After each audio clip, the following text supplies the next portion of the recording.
We're going. All right, what's going on, guys? Welcome to another episode of Eastern Current. A little different tonight. We've got 3 people here in our fancy studio here in Hollywood, in Ogden, North Carolina. Ogden and Wilmington, North Carolina. I don't know. I'm starting off not very strong already. But we wanted to have a couple heads together here to kind of pick through these questions. I feel like each of us is going to have some different answers, some different opinions. What we're going to do, we had y'all send us a bunch of questions about targeting specifically larger speckled trout, gator trout, if you will, biggies.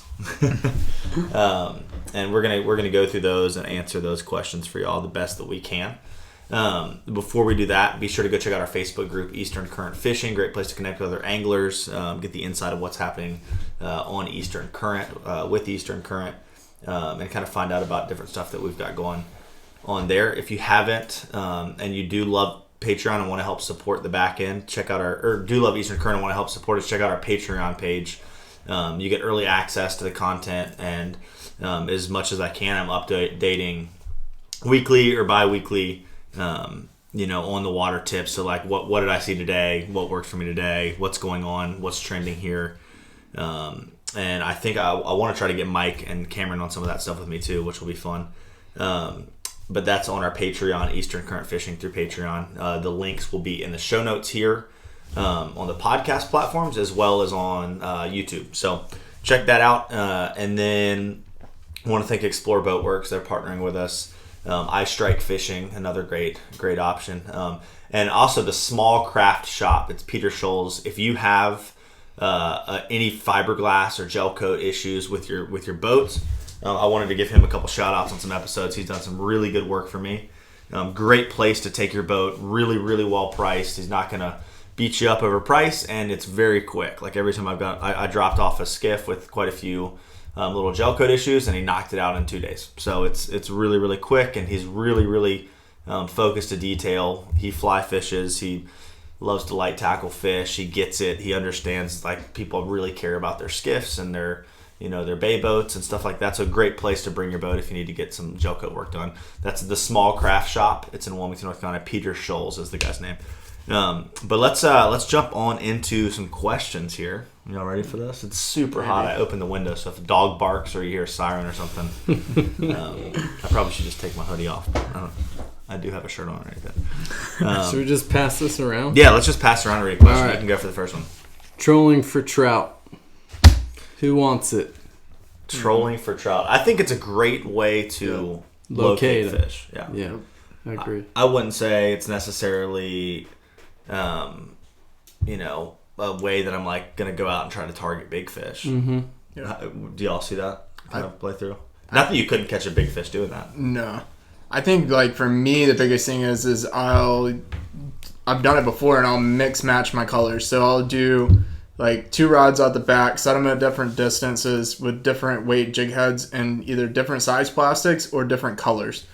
Sometimes a lot of guys like the curly tail, like chartreuse and whites and that kind of stuff. And then I'll have 1 rod with more of like a traditional paddle tail jig head kind of setup. Okay. And just kind of keep it slow, but definitely more for locating trout than it is for picking apart a spot and finding that one good fish out of there. Yeah, I agree. I think you're kind of hitting those aggressive fish on the way through. And Good, great way for targeting early fall trout. Definitely. When they're like super kind of here nor there, and there might just be a couple spots where there's a lot of fish. In order to find them is pretty surefire way. Definitely. And when you're trolling for trout, do you prefer like lipped baits, or would you use a jig head with a paddle tail or a curly tail? I've done well on all of them. Yeah. I usually don't troll long though. Like I'll troll, and as soon as I hit a fish, I don't want to troll. I'm casting, but a jig head with a paddle tail or a lipped bait, or even like some of the larger, heavier mirror lures can work really well. Yeah. I'm kind of curious too, because I haven't trolled for trout that much, to be honest. But when you're trolling for them, would you prefer to use your motor and just idle, or would you use your trolling motor? I guess using a trolling motor, you kill your battery pretty quick, and you need a pretty powerful trolling motor. Giving us a show. I would I usually use the times I've done it my actual motor. Yeah. Big motor. I think it spooks the fish a little bit too. But like this time of year, they're so aggressive. It a lot of times doesn't matter. And dropping that bait back far enough, it surprises me like that you can troll right through a spot. And there's been times that I have been fishing an area, casting, and then I start trolling, and bam, bam, hook 2 fish. And I think it's because trout. A lot of times I tell clients with redfish, like the further a redfish follows a lure, the less likely you're going to catch that fish. But a trout will follow a lure, and sometimes, like on a topwater, you'll catch him on the last twitch right beside the boat. Yep. And so I think when you're trolling and that lure has the ability to stay moving and stay down there longer, the fish ends up eating it because he's been able to follow it. And he finally decides, I'm going to eat this, instead of finally decides, well, I'm not going to eat it because it just, went out of the water and now I can't get it. So yeah, I think that isn't the only reason that it works well, but I think that is a good reason. They can follow it as long as they want. It gives them more time to think about eating it. I think Mike did set a good point too. Changing up colors, just trying to figure out what they want that day. I mean, that could be the difference. Definitely, for sure. What have been some of the colors recently that have been working for y'all? Kind of, I've been using a white / kind of silverish paddle tail. You can call it as it is. What paddle tail is it? It's the Salt Strong. Slam Shady, baby. The Slam Shady. Yeah. Wyatt, if you're listening, I know you're stoked. That thing has been working super well. I've been using the DOA shrimp, of course. We need to get an affiliate link with Salt Strong for their Slam Shady for anyone that buys this episode. It's got a funky smell, man. I tell you, it does have a trout funky smell, for sure. He said it was doing as good as my DOA shrimp today, so that's awesome. I will say, like, trolling for trout, you brought up lip like crankbaits and that kind of stuff. I do it a lot for striper in the river during the winter, and I feel like a lot of times it's a reaction bite like you get from like bass fishing and knocking around square bills and that kind of stuff. So I don't know, trolling kind of varying depths of water and having that bait move and kind of be erratic and stuff. I don't know if that would be, I'm assuming it would probably help a lot with trout too, So definitely don't be scared to use the crank or, lip baits and stuff. For sure. But vary your lengths, because I'm throwing a 6-7 inch trolling bait when I'm doing striper versus, for trout, I'd probably step it down to a 3-4 inch, maybe 5. You see some of the guys in Texas fishing big jointed lip baits. Yeah. Some crazy stuff for speckled trout. But no, I'm with you. It's like there's fishing for trout, and then there's fishing for big trout. And then there's also catching big trout while just fishing for trout, and you're gonna. This is all so confusing, but you're gonna catch small trout while fishing for big trout too. But a lot of times, like where you're fishing, how you're fishing, is a little different. Yeah, and the mindset's there too. It's like you don't care about catching numbers. You're grinding it out for a few bites usually. Yeah. A lot of times. That's not true. I'd say it's about 50-50 the times I've caught big citation fish, or some of them are, I catch 3 or 4 fish that day, and some of them are I catch a lot of fish, and, all of a sudden I start catching some bigger ones, then I catch a big one, But a lot of times, I don't know, we'll get into that. There's a lot more questions. But I love how in-depth we went on that. Yeah. That was really good. That's a nice thing about having 3 people. All right, so next question. It's going to be a 4-hour podcast. Do gator trout push shallower than normal size trout? That's from Wyatt. So that's the second shout out, Wyatt. I think it kind of depends on the time of year. It does. Because like fall, they're just starting to push in, and you're gonna get all different sizes of fish. In my experience, in inlets and things of that nature. They're migrating down. They're much more likely to be hanging out right in the same spot. with other trout. And then as the year progresses into when it gets colder and into winter, I think you would catch more larger trout as they kind of separate themselves a little bit. Yeah, I think so too. And I think they will push into the shallower water better than the smaller ones will. Yeah. Like into 1.5 feet of water. Into 2 feet of water. I mean, you'll definitely catch smaller fish in that too. But they start to act differently than normal trout when they get to be that size. And they'll still act like small trout sometimes, but they'll also start to get these redfish behaviors where they're laying up more and sitting around structure and grass flats, little potholes and creeks. Yeah, for sure. It's they start to change their style of. I think it all has to do with like where they feel safe when they're smaller in that 14, 15, 16 inches. It's kind of like strength in numbers. Once they get out to that, 20, pushing 22, 24, one big trout, it can do some damage on anything that comes around it, or be able to, be too big for most things to eat it. Yeah. So, it can push up shallower, be a little more confident and get away, be on its own and do its own thing. So.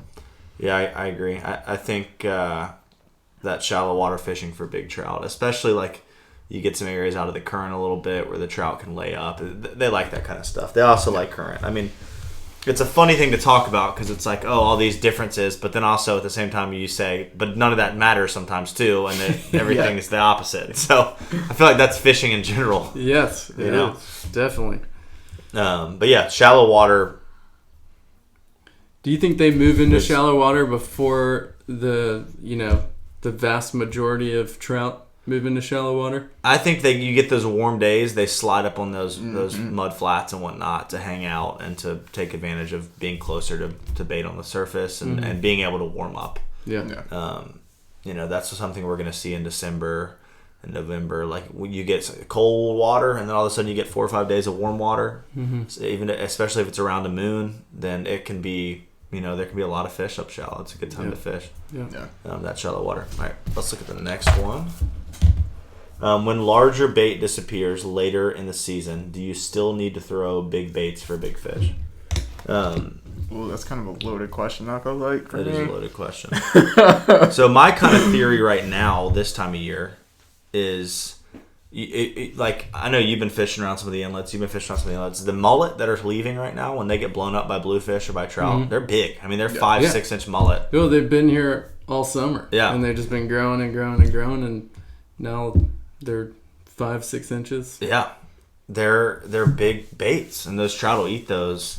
We're fishing these little paddle tails, catching the 15 to 20 inch fish, and a big fish will eat that. But I don't think a big fish is going to take the time right now, often, to eat a little paddle tail, like a little 4-inch paddle tail, when there's hundreds of 6 and 7 inch mullet going by. He's going to just wait until he gets a shot at a big mullet. Yeah. So fishing a larger swim bait, a 5 or 6 inch swim bait in this area, is when you start getting bit a lot, jump your bait size up like crazy. The little fish will still eat it, but when you get on a good bite, jump your bait size up. These fish are migrating down the beach, and I've shared this on the podcast before. I've sat in the ocean last year, day with Michael, and watched pods and pods of fish on a crystal clear day migrate down, and there would be small fish, big fish, and I was seeing massive fish swimming with smaller fish. Yeah.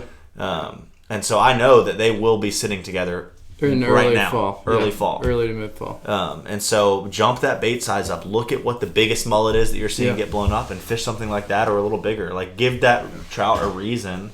If he's going to eat something massive, right now's a great time to do it, Doesn't mind exerting a little extra energy. It's not cold yet. Yeah. I think this also goes back to a point that will probably come up a couple times, is that the big trout are pretty lazy. Yeah. And if they're going to eat something, it's probably going to be a high-calorie meal. Yeah, definitely. So they're going to wait, just like you said, they're going to wait for something bigger to swim by to where they don't have to exert that much energy to eat it. And then they get more calories. So they can just sit there and be fat. Definitely. Yeah, I think that's exactly right. So this question asks, though, when larger bait disappears later in the season. That's right. Do you still focus on big baits, or do we switch over? Yeah. And I think this is the reason why it's a loaded question, because right now you're fishing the season change. So when we say later in the season, December, January, most of the bait's gone, depending on how cool it's gotten, what our weather's kind of done. Try not to tap the table too much, just for the audio, because this mic sucks. So once you get later in the year, I definitely downsize. I use that a lot of times though to find locations, and then I'll step my bait back up. a little bit, Yeah. but I'm not going to a 5 and a 6 inch bait. I'm going from a 3-inch white paddle tail up to maybe a 4. Yeah. Or, just something that's slightly different than what I was throwing to locate numbers of fish sometimes. Yeah. Looking for that one big bite. But we're not going nearly as big as what we are right now during the fall time. Yeah. So- I'm glad you brought us back to the question because we were getting off topic. We're getting off topic. But I will say, I think you have to think about the baits that are still around, like Yeah. pinfish, croaker, Yeah, right? yeah. Like we kind of talked about. And I think if you And the spot that are running right now too are a big meal source. When for it those gets trout. later in the year and the water starts getting really clear, and say you're going in a creek and there's some potholes and you locate some really big trout, but you can't get them to eat or whatever, I would say it's probably worth it to find a dock light or put some hot dog on a little hook and catch some pinfish. Yeah, Put them on a float, put them on a down rig, and cut the fins off of them. yeah, definitely. I swear, I think big trout would crush this. Oh, for sure, sure. It's surprising. I think me and Mike talked about this the other day. Like when you clean a flounder or a trout or a redfish, like very rarely do I see mullet and menhaden in their stomachs. I do, but a lot of times it's pinfish and spot. It's those fish that are on the bottom around those around the redfish and the trout and flounder. Yeah. So they're more likely to hang around them and slip up more. The mullet and the everything else is running away from them all the time. So maybe that's why. Right. But yeah, I mean, you can upsize, you can downsize. It doesn't. You just got to read the conditions that day. I feel Yeah. like. Yeah. I was gonna say that's a loaded question depending on your area. Yeah. All right. If you could only pick one area to target big gators in late fall and winter, would you fish coastal rivers or tidal creeks near inlets? I would wait until a little later in the season, late November through December, and I would fish coastal rivers. Yeah. In areas with little current. Yeah. Isn't it? I agree with that. Because, I mean, like we said, early fall, there's all the trout are staging up in the inlets and on points and on creek mouths and whatever, but eventually they're going to all push deeper and deeper. Right. And I just think that for consistency and longevity of catching trout, I'd say coastal rivers. Yeah. Definitely. Well, and I mean, it says big gators, but even if you're just looking for trout in general, these fish are going to stay in those deeper pockets near the inlets and stuff, throughout the winter and the cooler water months when they're here. So, if you're looking for numbers and that sort of thing, something to, kind of fill the cooler, they're still going to be stacked up in those areas. But, if you can get in those coastal rivers and find the creeks off of those coastal rivers and get back in them where you've got some deep, 12, 15-foot holes, and you can find some of those holes that are a degree or two warmer, maybe based off of having sun a little bit longer throughout the day. Yep. That's where those big fish are going to be in the winter. Why is then it you know they're there, and it's like, this is where I need to spend my time targeting these fish. Yeah. Why is it that they push further and further in as it gets colder? Well, they get the creeks get narrower and deeper, and so back there in the backs of those coastal creeks, there's less tide movement, and so that water stays more consistent down there. It's not changing a lot. You get out in that shallow water, you get that temperature can drop real Or quick, a lot or of it can current. rise real quick.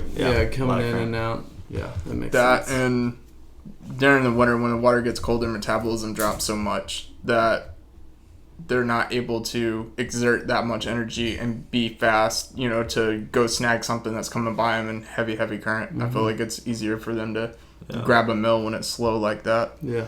So- good point. Okay. Next one. Next one. All right. Other than topwater, what is your best lure for big fish?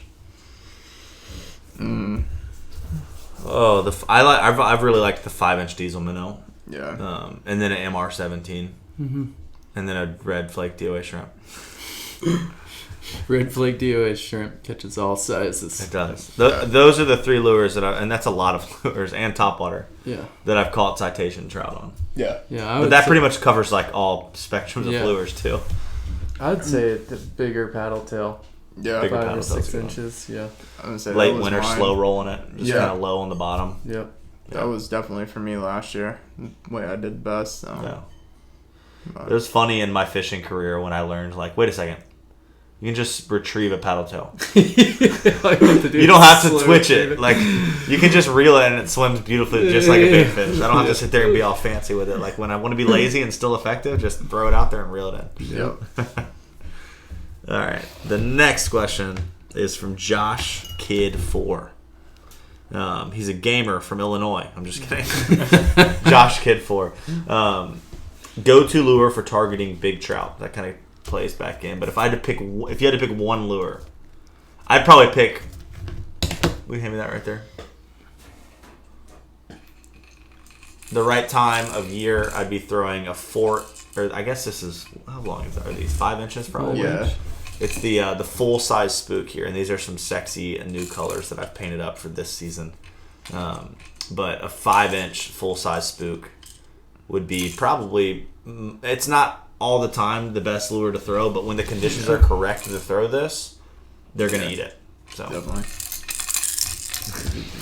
Well, and I think for me, I don't get out to fish as much as you do, and probably as much as Cameron does, I know. But so I think for me, consistency wise, big 5-6 inch paddle tails, you can't go wrong. You're always going to be able to locate fish, even if they're a little smaller, and then you got the chance to pick out that one big one. Yeah. So I'd agree. I'd say to either topwater or big 5-6 inch paddle tails for sure. yeah, it's Unless you're a live bait fisherman, yeah, and then probably just big mullet. big mullet, yeah. Big mullet right there in the middle of the run. Just Yeah. wait for him.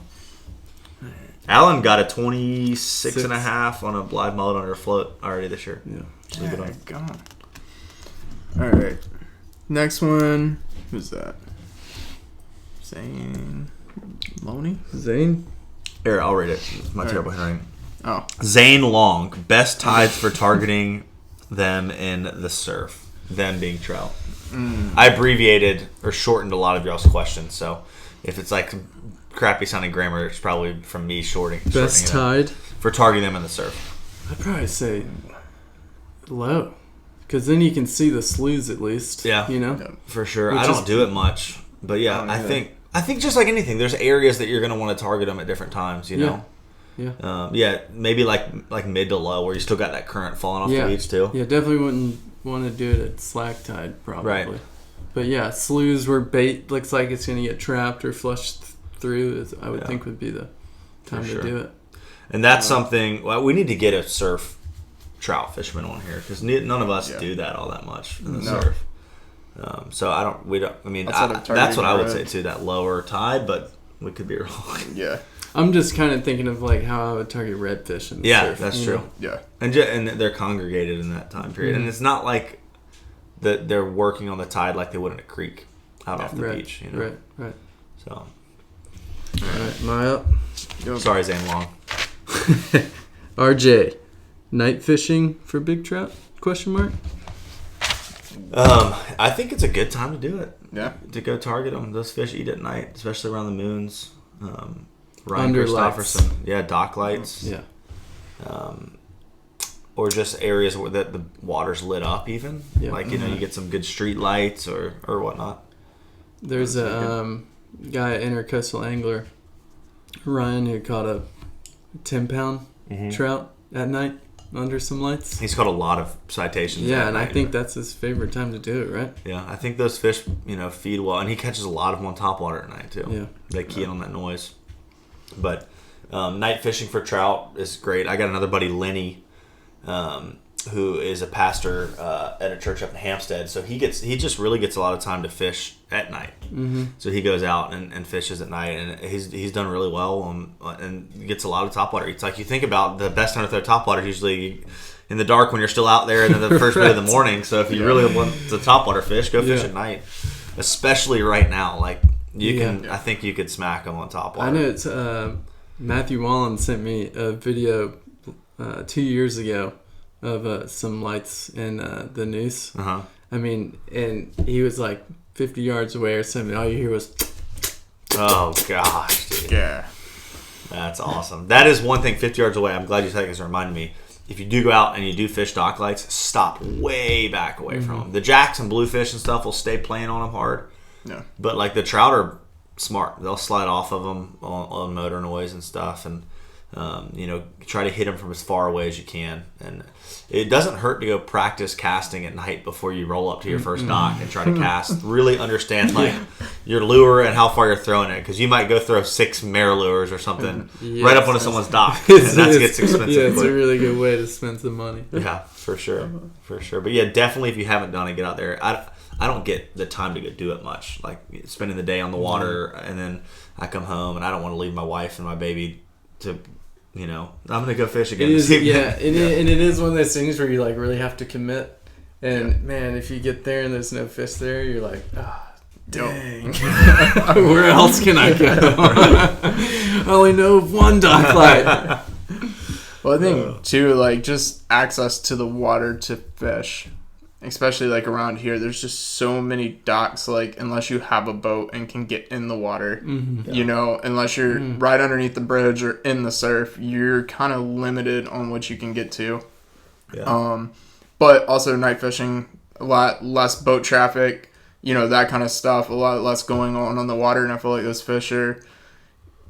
They get kind of comfortable to move back out and kind of explore new areas and stuff, and they move to places that they wouldn't necessarily be at, during the daytime. Mm-hmm. So definitely a good option.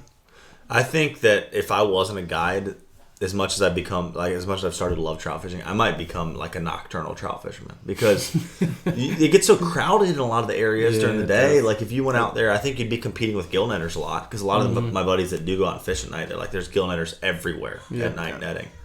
And so that's one of the downfalls of it. But you'd have it to yourself, and those fish still eat good at night, and they can see fine at night. They really key in on feeling a lot and hearing, but a lot of I hear guys having 30 fish nights on a MirrOlure in the surf. So it's definitely a good way to catch fish, and big baits too. I think that they'll feel a big bait and have a big fish has an opportunity to eat it. Like hopefully Ryan doesn't hear this, but I know Ryan fishes a 7-inch diesel minnow a lot of times in the surf and in the inlets at night. So like a big swim bait. Mm-hmm. I mean, a 7-inch diesel minnow looks like a dang Popeye mullet. Right. So. All right. Good on that one. Let's see here. All right, Nick Chapman. How many rods when fishing solo? Ooh. That's a good question. That is a good question. I think I have 9 on my boat right now. I was to say, I think I don't leave the house without at least 5. So, but I think that depends on the time of year for me too.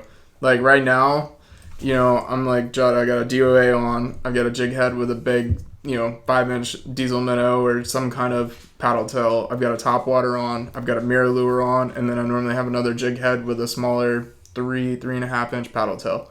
That's everything that I want to fish, and it's like bass fishing efficiency in a tournament or anything. You can pick it up, keep constantly moving, break down a piece of water quickly, get back, start a big motor, run to the next spot, check it. Then once we get later into the year, into the winter time when that water temperature starts to cool down, I mean, I'm still going to take 5 rods, but that's just because that's what I always carry. But a lot of times I don't pick up but 2, and maybe a DOA or a MirrOlure or a paddle tail, and I might fish through 1 or 2 of those, and once I start getting hits, the rest of them sit there, and I just stick with the 1 rod. Yeah. So. What about you? Super similar. Always a topwater, always a DOA, always a jig head, and either a MirrOlure or a popping cork, probably. Yeah. There was a guy smoking on a popping cork yesterday by me. Yeah, I don't know. Sometimes you just can. Sometimes a popping cork works really well for me for trout, and sometimes I just don't feel like I can get it to the depth that they're at. Right. So it's not something I throw all the time, but I don't know, I'll usually throw it once or twice, and if I start catching them on it, I like to fish in popping cork. Just it is fun. Dude, something about it. Why watching it go underwater is exciting. A lot of people always ask me, like, when I'm like, all right, we're gonna fish this lure. It's called a DOA shrimp, and they see it, they're like, that thing, isn't that the thing you just fished under a popping cork? I'm like, people do fish under a popping cork. But is that your go-to, or is there any other shrimp that you prefer to fish under a cork? If I was gonna, no, I usually use a Voodoo. Yeah, under a that's what I cork, like just because I feel like it has a little more weight, and I feel like it maybe floats a little, not floats, but like drifts a little more realistic under a cork. I agree. That's what I was. Kind of feel like a DOA would float it floats tail down. Yeah, or kind of go with the current vertically, which probably doesn't look very realistic. Well, I still eat it, but and I think with popping cork, like, I mean, you might fish it all throughout the winter, but I know for me, like, when I'm on the topwater in the fall, and this is something that you kind of turned me on to, was, you know, once that topwater bite starts to slow down as far as numbers in the morning, I'll flip over to a popping cork, and it's enough something splashy at the top to get their attention, but then there's something down deeper in their face to where they don't have to come all the way up to the surface to commit to a lure. So you can start picking them up, you know, as that topwater time is winding down before, you know, you really want to go deep in the middle of the day sometimes.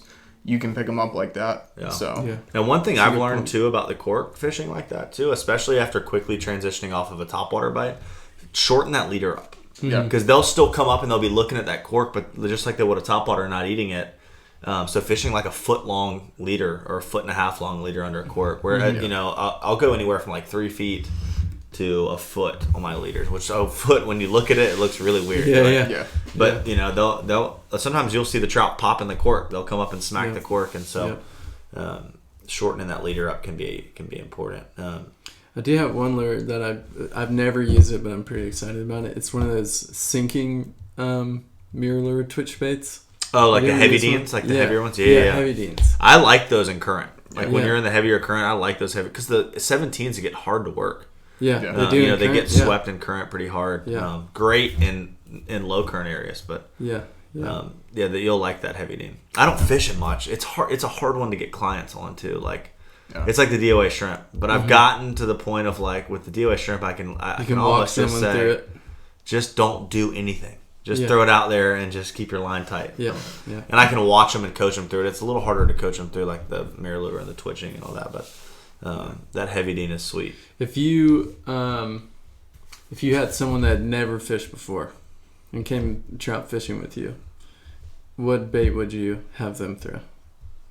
Man, I'm like almost so bad this time of year. It's just pretty much always the DOA shrimp, even if it's first thing in the morning. Well, I mean, it is an easy one if you have someone to tell you how to use it, because like, I fished that thing for probably 3 years before I actually figured out how to use it. Right. Yeah. I'd always be like, you know, trying to jerk it like is a that jerk far under the shad or surface if you move something. it too quick. I know. That's the problem. I know.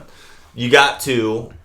Here's how I break it down a lot of times with clients is pick it up. If I want the fish good, I love when I throw it and first cast, wham! And like yesterday, first cast on it, Yeah. got smacked, and my hands were so cold when I was tying my knot because we were running around albacore fishing at first. I tied a crappy knot, or maybe I nicked it with a scissors, but I set the hook and just broke my leader off. Oh. And I was like, dang, that was a nice trout, and it was like my first good bite of the year, like north of the river. Yeah. And so I tied back on, and I was like, let me walk y'all through that one more time. Threw it there and hooked one and caught him, and I was like, so building that confidence is important. Whether you're the one showing someone, hey, you know, this is how you can catch a fish on this lure, or just getting a couple bites on a lure, and you're like, oh, okay, that's what was I doing there, and you start to learn. It's very hard to build confidence in a bait without getting bit. Mm-hmm. Yes. It pretty much builds the opposite. Yes. So, all right, what's the next question? What we got? Night fishing. Where are we at? Roger Jones. Okay, Roger Jones. How to catch gators in deep water with current. Catching. Okay, so I shortened this, but he said he was catching numbers in deep water with current, but not size. Oh yeah. Yeah, he was. Didn't he say like he's caught some citations? They've all been really shallow on top water. Yes. He did. So in the deep water and current, I think jumping the bait size up is important. Mm-hmm. Slow rolling, which is just casting out and retrieving a big paddle tail. Mm-hmm. Yeah. That's how I've done better for bigger fish and current. Yeah, and I also think like we said, those big fish are lazy. So anything that you can use in current to slow that bait's like movement down? Because if you're using something light, it's going like this. Yeah. If you use something heavy, maybe it slows it down a little bit. So Definitely. something that can kind of stay in front of that fish's face a little longer. Another thing that makes me think about too is like when you sit stationary on a bank of trout fishing this time of year, your bait moves a lot quicker. Mm-hmm. But if you can drift with it, you can fish it slower. Yep. So if you've got an area that you found the fish and you want to slow that bait down and keep it down there a little bit longer, or bigger bait, you can drift or slowly drift, kind of like let the trolling motor kind of hold you and slow that presentation down, and that can definitely help. Yeah. I think for me, I will change presentation angle. A lot of times, like last year, I was drifting.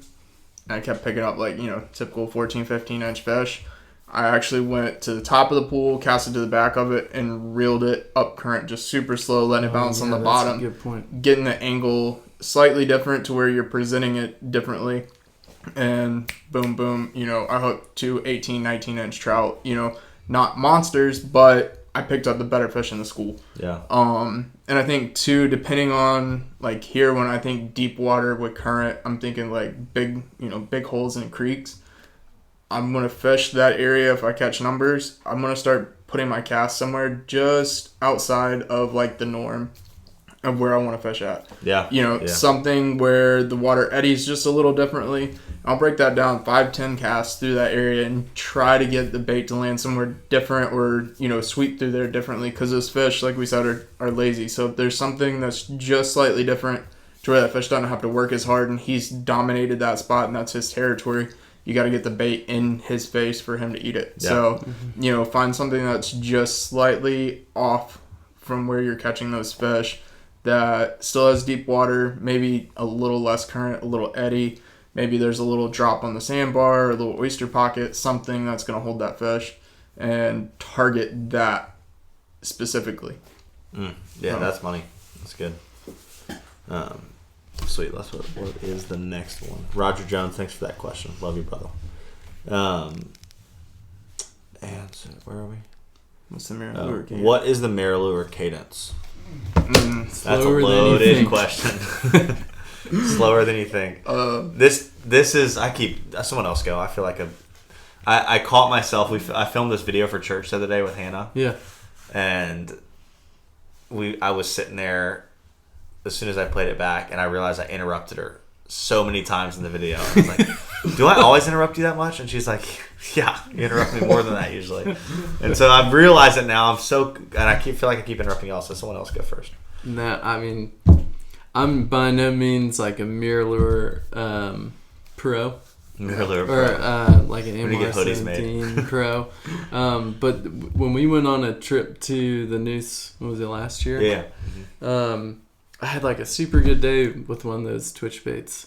And I swear it was because... You were smoking everybody, especially at the end. Well, at the end, yeah, not in the beginning.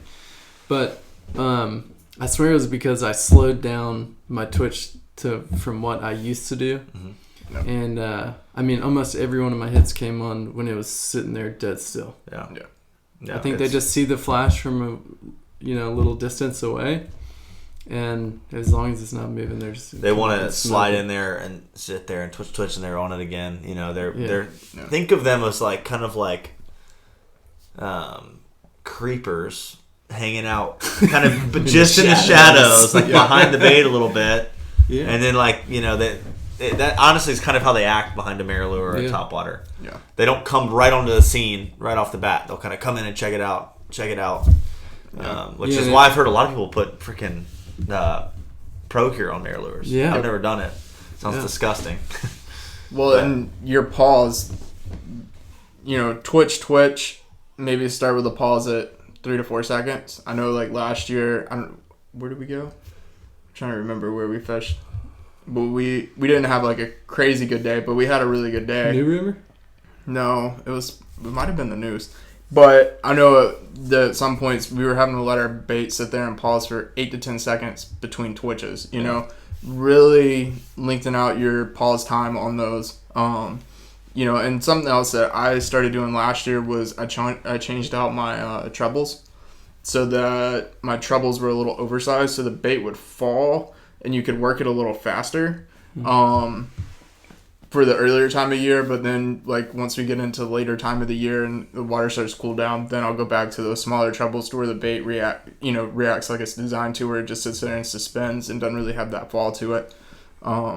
So you can play around with several different things to be able to mess with the cadence also. Yeah, it's crazy. I mean, Ben Chesney and even the 17s, they'll sink, but it's very slowly. Yeah. I mean, super, super slowly. They're great baits for 3 to 7 feet of water, 8 feet of water. Yeah. But Ben told me one year they were up fishing in an undisclosed location, and they're in an area without current, and it was a crappy day. They weren't catching squat, and they were marking fish on their side scan or on their down scan in like 17 feet of water, 18 feet of water, suspended mid-water column.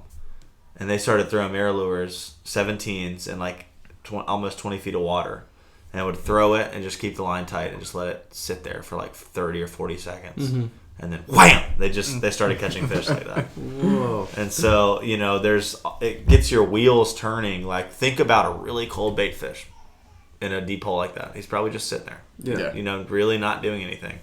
And that trout has that time to just see it and kind of slowly rise to it. And that's kind of what you're doing with that MirrOlure. You think about when you see a Menhaden. Think about the few times in the winter when you can see a school of those peanut bunker. Mm-hmm. And you'll just kind of see like twitch, twitch. You'll see that fish lay over a little bit, and then he just kind of sits there. Mm-hmm. And that's exactly what you're trying to imitate with that MirrOlure.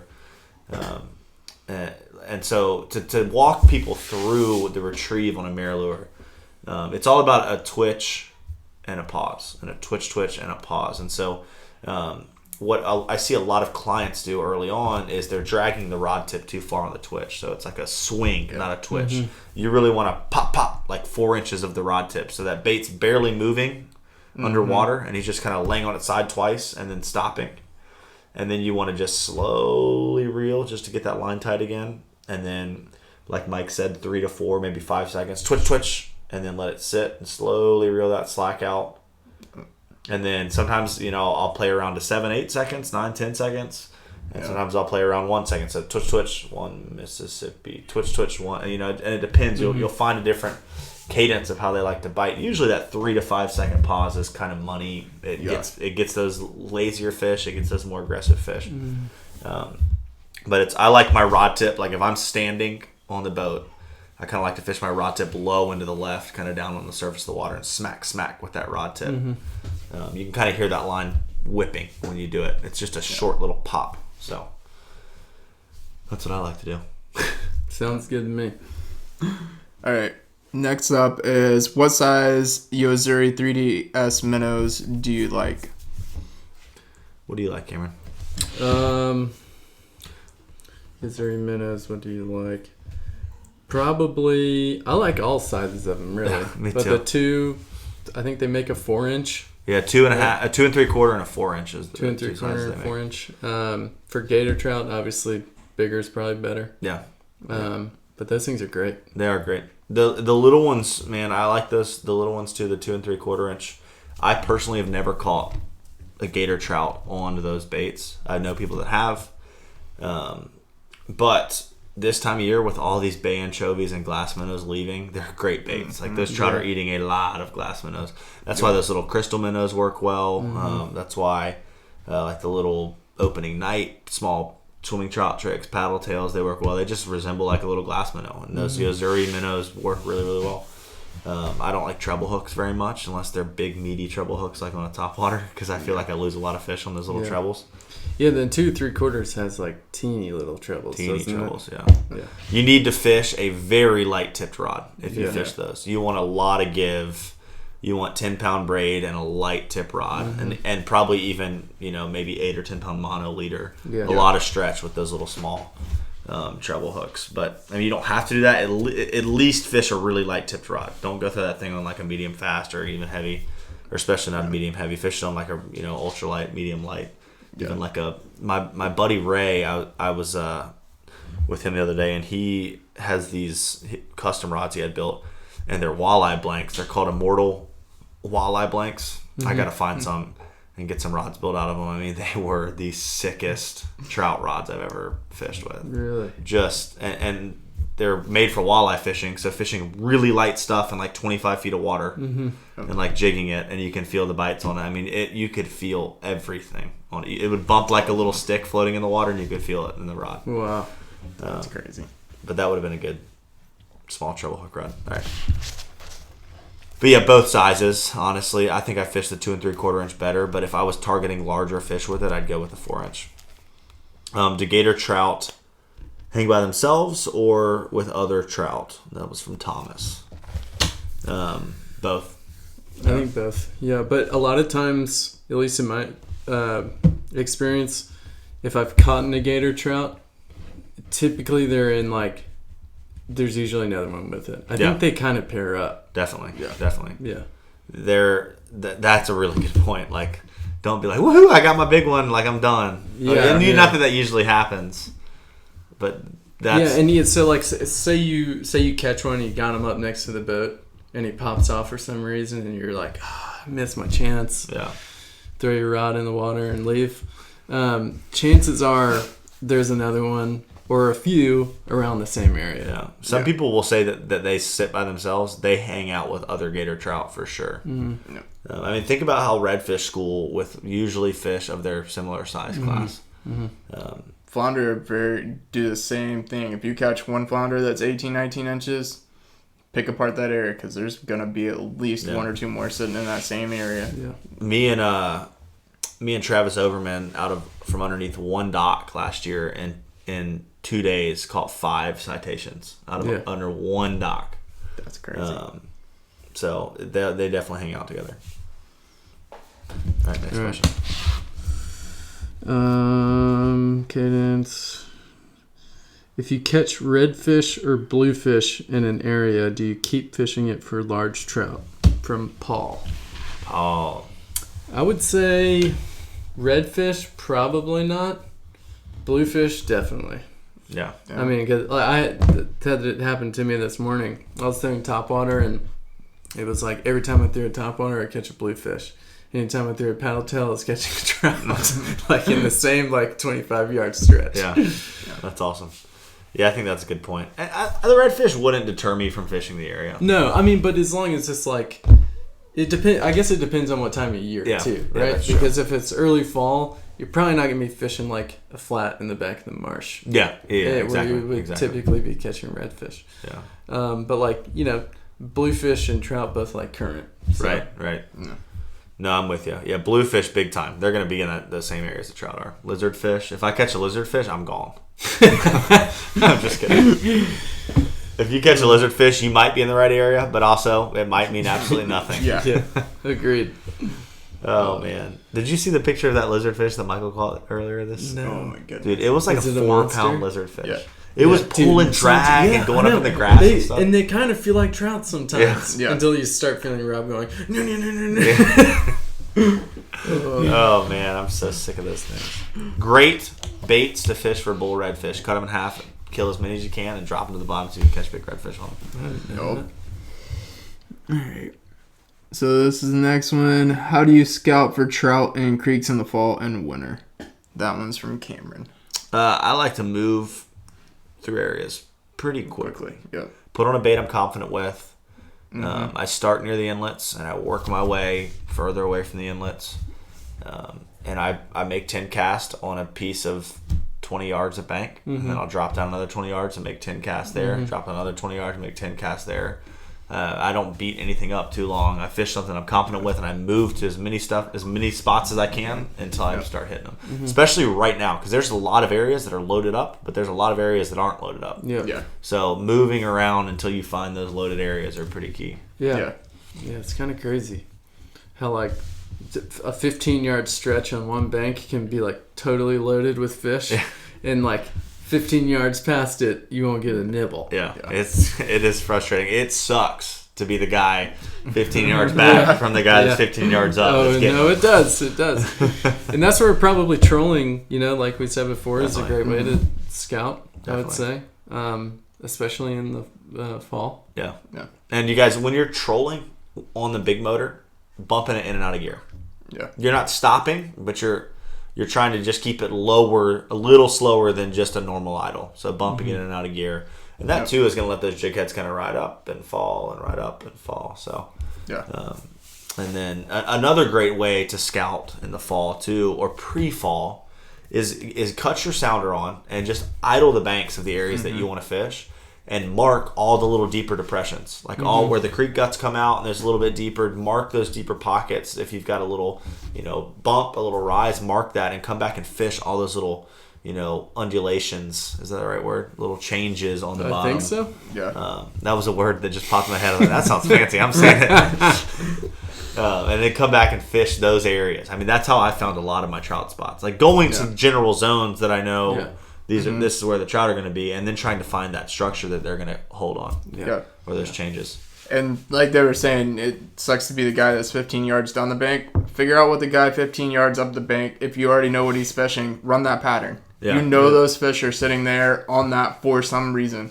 So can you go 200 yards up, 200 yards back, and find something very similar to that? Can you move to the next creek over and replicate that pattern? Yeah. You Don't know? be the guy that just sits there below him just hoping that you're going to catch Yeah. one. Like if you're not getting them and he's getting them, go try to see what he's doing and why those fish are there, and go run it again. I just completely copied exactly what you said.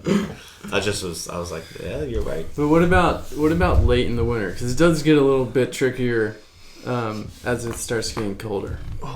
Yeah. So what do you like to do, like in the middle of winter? trying to Deeper, find slower trout? water. Yep. That's when I get up under the docks. That's when I get up in the canals, the boat basins. That's when I get in the coastal rivers, and start fishing that stuff. So it's funny because there's differences in coastal rivers. Like, well, the Cape Fear, honestly, is the only coastal river that we have that really flows hard in its saltwater fishing parts. You know what I mean? So that I kind of, I consider that. It fishes differently than, your Moorhead, your Emerald Isle, your Topsail Beach, your Figure 8, your Wrightsville. But it doesn't fish like your New River, your Noose River, your Bay River, your Punga River. Like all those areas fish much differently than those current-based trout fisheries. I don't even know what question I was answering anymore. Well, I don't either. we were talking about like going into rivers and stuff. Don't be afraid to stay in the clean water in the salt marsh. Just get farther away from those inlets and those big creek mouths and get farther back to where there's less water flow, less current. Same ideas, but you might have to wait for mid tide or better to be able to get far enough back to hit one pocket that's 6-7 foot deep. Yeah. And those fish, they're all gonna go sit there, and as the tide's coming in, is when they start to get up and move around, hopefully, and kind of spread out. But during that lower tide, when they're kind of concentrated into one pocket that's 7, 8, 9, 10 feet deep, if you can find that, those fish are going to be there. Go look, go run paddle tails, whatever through it, and you're definitely going to find them. Yeah. I would say too, a lot of times like in the winter when I'm kind of not so much focused on trout anymore, but more redfish, if I'm having to like idle over something because I'm not sure of how shallow it is or whatever, a lot of times I'll see trout just darting out from underneath the boat. Yeah. So like I think if you're looking for trout, just idling creeks that are really clear and looking for depressions like you said, and if you start seeing them, obviously there's probably gonna be more than a few. Yeah, definitely. I know like last year, I would go in when the tide would start to rise in, start to come in. And like you said, I'd see them kind of shoot off. And then, once the tide was kind of done, I'd be like, well, where'd they go? Or you would get that kind of lull after maybe an hour or so of good fishing.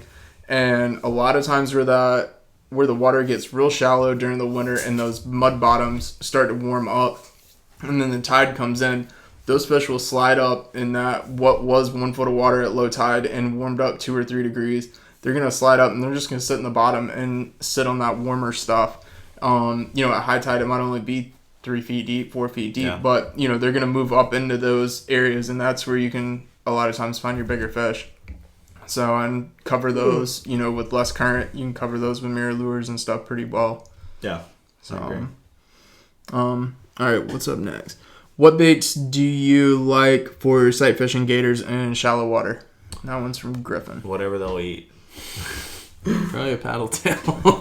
Something that's going to land soft, Yeah. and quiet, and sink slow. In shallow water, yeah, so I would say, I know like last year I fished one bay pretty consistently that was probably 3.5 feet deep, and I was throwing mirror lure, but I knew in that bay there was 2 or 3 pockets of oysters, and every time the tide would come in, they would sit on that. So I would put myself where I could get that mirror lure 10 feet past the oyster bar, let it sink, and work it into them, So I didn't necessarily have to worry so much about, landing right on top of them and being super quiet with the bait. So I think, what exactly, how dialed into the fish you are makes a lot of difference in what presentations you can make to them too. Yeah. So If I were sight fishing gator trout in the winter, they get so darn stubborn to feed.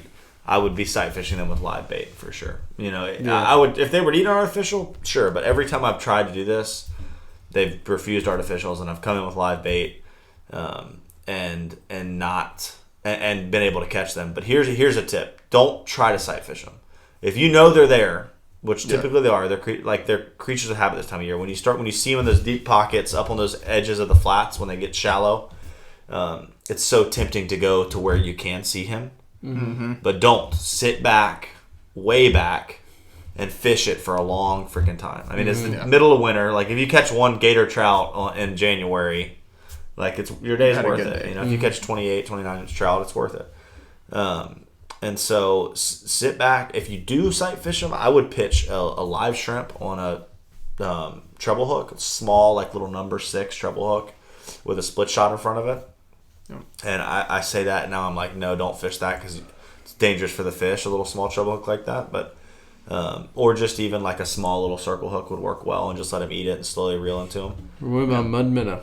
Mud minnow works really well. There was a bunch of trout that we were us 3 on last year in a similar area that were very tough to get them to eat artificial. And I went in there with a slip float rig, which I've done a video on that. I'm not going to get super. It's a lot of detail, but if you look up the slip float rig video that I did, I think I did one with Salt Strong too. But it just is where the bobber can slide. You can set your depth, but. We went in there with mud minnows, and we hadn't been able to get them to eat anything. This is like end of January, freaking cold, and we started smashing them. I mean, just absolutely annihilating them because there's no bait in there. There's very little bait, and all of a sudden, all these big juicy mud minnows come floating by, wiggling, and they liked it. That's the time of year I wonder if you could just put on a pretty sizable pinfish. And to get the biggest one out of the group. You probably could, honestly. You probably could. Right now, the big, massive pinfish, though, are still trying to eat my little stuff. The other day, that we were idling up a creek, and this was yesterday, and he was dragging I was pulling, actually. I was pulling up into this creek kind of fast, trying to get back in there, and the dude just had his rod tip in the water right beside the boat. There was like 40 pinfish following this diesel minnow trying to eat it. My God, those things are ferocious. All right. What's we got next? All right. Best practices for fishing lipped baits from Jonathan. Best practices. What do y'all think? As far as what? I think probably like jerk baits, X wraps, stuff like that. I'd say again, it's similar to like an MR17. Yeah. Yeah. Twitch pause. Twitch pause, giving it time for the fish to stalk it, And you got to be, continuing that. No, that's pretty much all I had.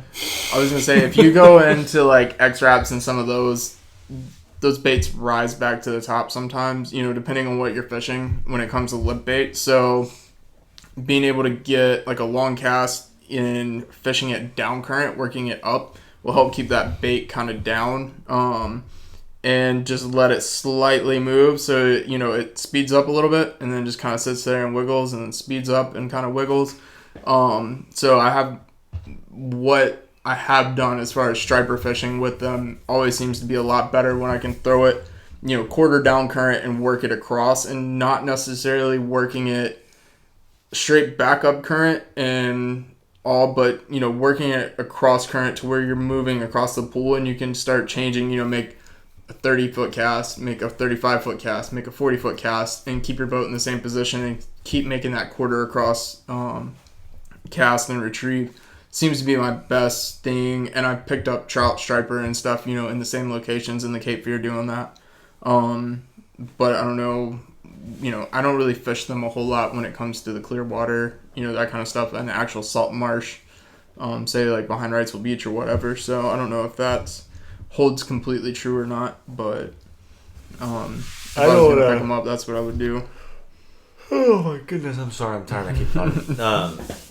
I don't fish them up here much either. Yeah. But some people do. That's the funny thing about trout. Like, you think you've got like the Magic magic lure figured out, and then your buddy did just as good as you on a bait that you wouldn't have caught a single fish on that same day. You know what I mean? Like, you catch them on a paddle tail, and your buddy catches them on, you know, An X-Wrap. an X-Wrap, and you're like, I tried throwing an X-Wrap today and didn't get them. So it's funny how that works, but yeah, twitch, pause. Like Mike's saying, they float.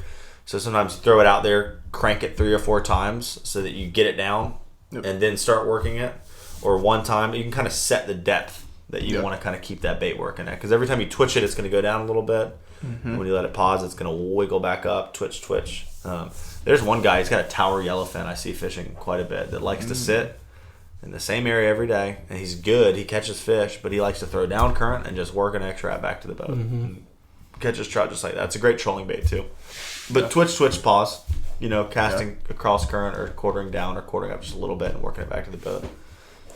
Is money. Yeah, imagine. I mean, if you want to go deeper, you would throw it down current and then work it back towards you. Yeah. So Yeah, it would really get down. And those baits kind of have a set depth. I think an X-Wrap, like just a standard X-Wrap's what, like 6 feet if you trolled it? Yeah. 6 or 5, 7 6. feet. 5, 6 feet. So. And that trolling it would be like keeping it digging. Like, it's not going to go much deeper than that. Yeah. We got any more questions? live bait or artificials Oh, I love it all. for gators? Yeah. For gators, I mean, shoot, it's hard. I mean, I think we've talked about that. we've quite talked a bit. about that. Yeah. This one. Next up, does current or water depth matter? I think we've hit a little bit on that too.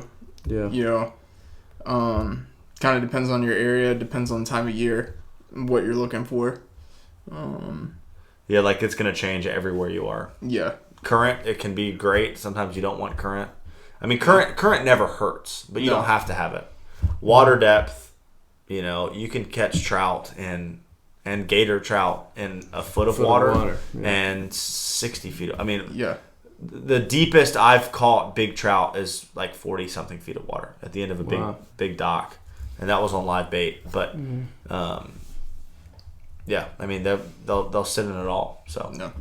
I think current kind of helps condense them and locate them when there's a little piece of structure there, so it makes you have a little more confidence in where you're pitching your bait. Makes sense where they would be. Kind Yeah. It kind of makes it easier to pick apart an area and find them, but I mean, it definitely isn't a necessary thing. So in a lot of like the New River, it gets some wind push current too here and there, you know, depending on what the moon and the tides are doing. So, you know, the current isn't always in where you would expect to see it. Right. So, you know, that's going to change some stuff up too. Fishing some of the bigger, real low or no current river systems around here. Definitely. So, I'd say current too, like you may have said this, but time of year, right? Like when current early fall is going to be pushing a lot of those that's a the huge bait point. by them, finger mullet because they're still around right now. Yeah. So like current in the fall is important because that's generally where the fish are going to be hanging out, just waiting for the current to push bait essentially to them. Yeah. And then as the year goes on and it gets colder, like you said, they're going to find more places that are more have to do with water temperature water temperature that doesn't change that much, rather than relying on current to bring them food. It's that's huge. Like everything is kind of out in the current right now. They've got enough energy. There's enough, going on, and then as it gets cooler, everything's going to move and be trying to work less and stay in more consistent water temp. So, we have any more? We got 2 more here. Without tide change and oyster bars, what do you look for gator trout? So yeah, this guy said Outer Banks, like he's in the Outer Banks. What do I look for gator trout? And I know I have not fished the Outer Banks. I fished the Inner Banks a lot for trout. But a lot of those guys are fishing the grass flats out there, on the backside of the islands, looking for that 2 to 5 feet of water. I did a podcast with Brett Barley, go and find that podcast because he does.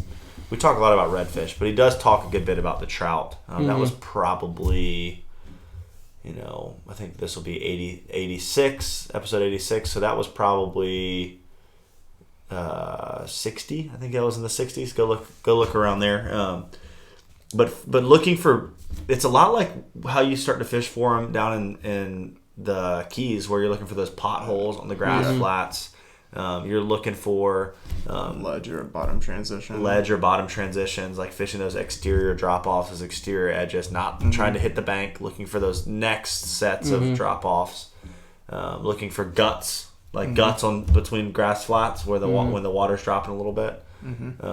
That can all be pretty huge. So. Yeah. I know like a lot of the big redfish guys that go up there and they fish, they're looking, same idea. They're looking for maybe 18 feet of water, 18 to 20 feet of water with, an oyster bar or some type of bottom transition that kind of condenses those fish and holds them there. So, looking for that same thing up shallow or a little shallower, definitely would be a good way to locate them. Definitely. So, I think that's it. That's it. My only thing to add to that would just be grass points. So ambush areas where it's something that they can hide behind and waiting for bait to swim by that they can ambush. And then 2, just looking for bait, like bait that's nervous or bait that's kind of looks like it's running for something. That's huge. Is good way to just locate an area where I think scratch everything else and look for that first bait in those areas. Look for areas with large amounts of peanut pogies and mullet, and that would be where I would start up there. If the trout are there, I mean, you're gonna know the bait's gonna be Yeah. jumping out of the water and freaking out. So. But that's a good area up there to throw topwater in the fall, like those big wide flats. Like that would be my go-to lure is topwater or like a real shallow water jerk bait or a mirror lure. The way I can move kind of fast, but topwater you can fish so much faster than a subsurface like twitch bait or jerk bait. So it just helps you kind of locate them, and then, you get one blow up, and then you're like, all right, let's slow down, let's pick this apart, throw the mirror lure, throw the shrimp. And I have never fished up there on the sound side, but I gotta imagine do a trip up there. That's three sometime. Maybe that'd be fun. I gotta imagine there's like some old dock pilings and stuff like that around there. No old dock pilings up there, actually. I'm just kidding. 0. But that would apply to the same thing as like grass points, just ambush points. Definitely.